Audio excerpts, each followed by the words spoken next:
Okay, so I don't know if I should feel frustrated or I should feel tired. This is like I don't want to say 100th time I'm filming this video. Now, I just finished filming or supposedly filming and discovered that it wasn't recording. It didn't record, so basically, I have nothing to show for it. So, but then we are trying again.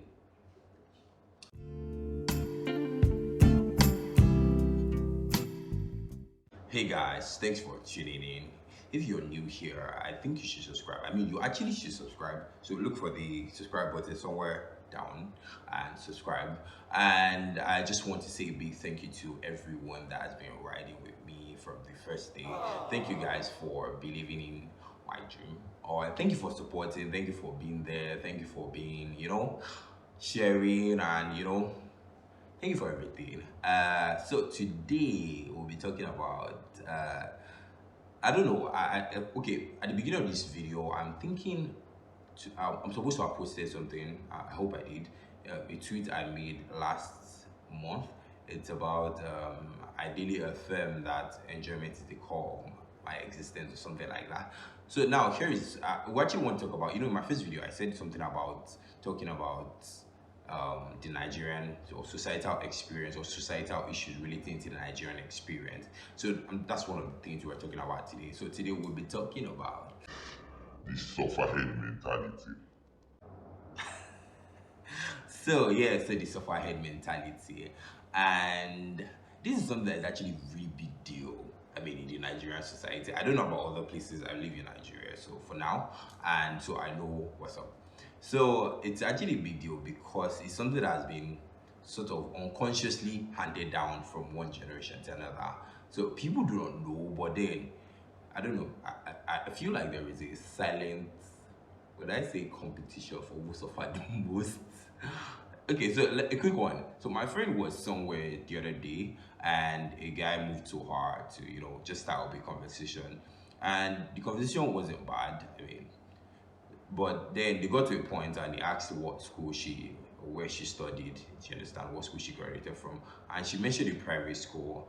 And the guy made a comment. He said, half-baked graduate. Now, this was, I don't know. It was weird that somebody still thinks like this at this century, I mean, this age and time. And then he proceeded to ask for a number, and she said, a number was also half-baked. I mean, it's only right. So now, the suffering mentality. Now, this is one real big issue that's eating down into the African or the Nigerian society that I'm starting to believe there is maybe like a silent competition for maybe Sufferlympics or Olympics, like who had it more or something. Okay, now don't get me wrong. I'm not making this video to injustify or invalidate the sufferings or the pain or the stress some people had to go through. But I'm trying to say that maybe the summary. Okay, why am I giving summary at the beginning of the video? I'm supposed to say this at the end. Okay, don't worry, you know what I'm trying to say at the end of the video. So basically, this suffered mentality. Okay, now there's something that goes on Twitter sometimes. I mean, I go through Twitter, not like I tweet that much. And it happens almost every year, anytime there is a graduation from a private school. I'm relating to my friend's experience now. And somebody would always be dumb enough to tweet one thing in this line. A second class lower in a public university equals a first class or a best graduating student in a private university. And many times, every time I see this, I'm always appalled at the amount of people that are still having this, let's say, ghetto mentality. Because I cannot count, honestly, why in this age and time would you be thinking, why at some point I used to try to defend it, but at some point I was like, well, I don't have the energy.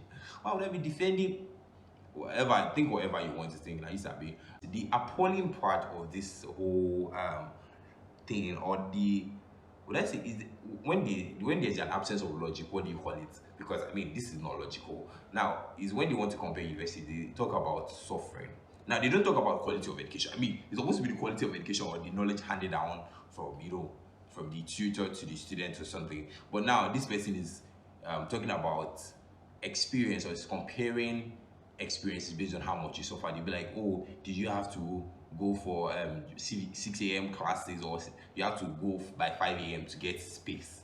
I mean, overcrowded classrooms. You talk about reading with candles in parking lots or something, sleeping outside, and going to your lecturer's house or something, like all these unnecessary. I'm like, these are not things you should be glorifying. These are things that should not be there in the first place. I mean, look at the whole ideology of lecturers and okay, now I don't know. You might, if you're studying in a Nigerian university, you might have come across something like a lecturer saying, the grading system A, B, C, D, D, and all. They say A is for God, B is for myself, C is for the serious students, the rest of you D, and for them it was like bragging rights. But then to me, I find it very ridiculous that an educated person, I mean, you are a lecturer, would think that you would want to teach or impart knowledge, and nobody feels impacted because you are the one that is grading. So meaning not only was impacted, like the best impacted had a C, and that makes you accomplished or what exactly? Because I mean, even in professional settings, you see people saying, okay, we've been doing it like this for the past 20 years. You just came from somewhere, and then you feel like I'm not saying, I feel like that's what they call innovation. There's always something better. There's always, I mean, a few years ago there was nothing like, if you don't have mobile phones.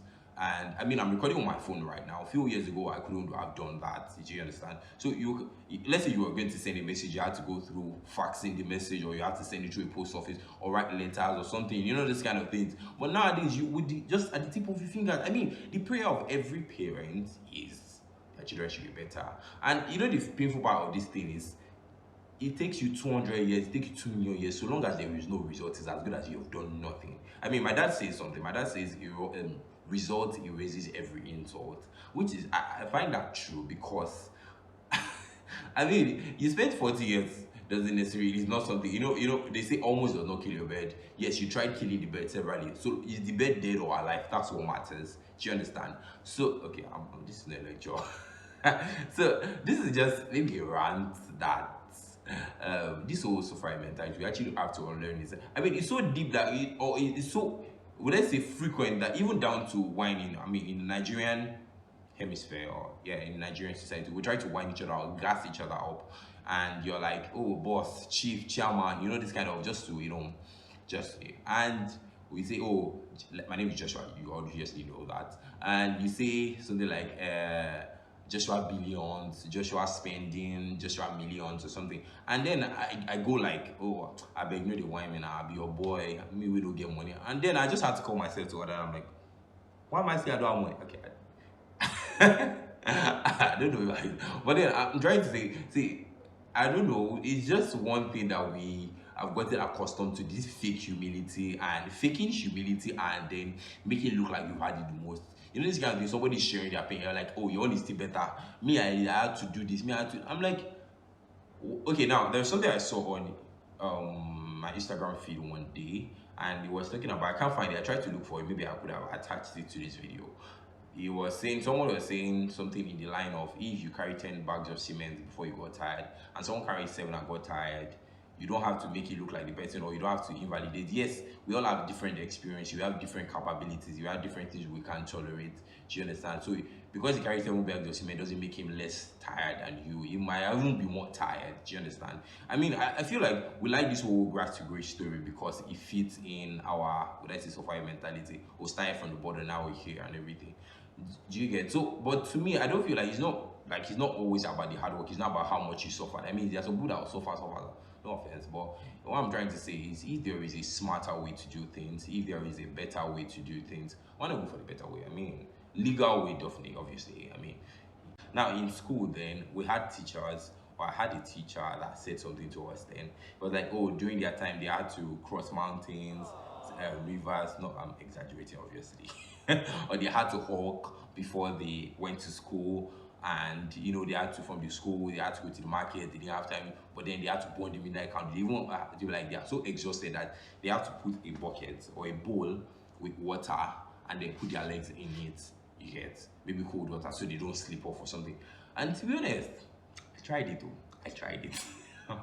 But my dear, even if anything, it actually amplified my sleep because I mean, I felt like, see, guy, have you tried putting your leg in a pool? Like, guy, that's quite relaxing. How did it make you people stay awake? But then I'm not here to, like I said, I'm not here to invalidate. I keep saying it. I'm not here to invalidate what people have gone through. I'm just trying to say we need to unlearn this mentality as Nigerians or as humans. If there are better ways to do things, if there are smarter ways, if there are easier ways, and they are legal, I think you should actually go for them instead of, you know. And then I also want this to spark a, would I say, a conversation or a thought in your head whereby you guys should just engage in the comment section. Tell me about times whereby you have had this whole suffering mentality experience, or maybe why you've glorified suffering, or yeah, glorified suffering unnecessarily. Just tell me about it, or tell me, just please engage. This is actually a very, you know, interactive topic. Talk about your experience, talk about measures you put in place to try to unlearn this thing, because I've discovered that I'm all about the soft life. I mean, baby boy lifestyle all the way, please. I do not like stress, please. It's not good for me. If you notice, even in the last video I posted, the last one, I won't I was sweating. That was due to frustration, but I feel like I actually sweat easily, very easily. But that's by the way. So I hope my little rant. Oh, by the way, I forgot to say. Now, the last day of this month is my birthday, and the sweet thing is, you guys are actually going to be getting a video on my birthday. Like, what better gift? I just hope my rant or whatever this was enough to keep you seated for a few minutes, and I hope your week went well. I hope your day is going on well. I hope my voice brings you joy, and thank you for riding with me. Please stick around, please share this video, please engage. Let me know what you think about this whole suffering mentality. Try to relate it with your personal experience, try to relate with the experience of your friends, things you've seen around.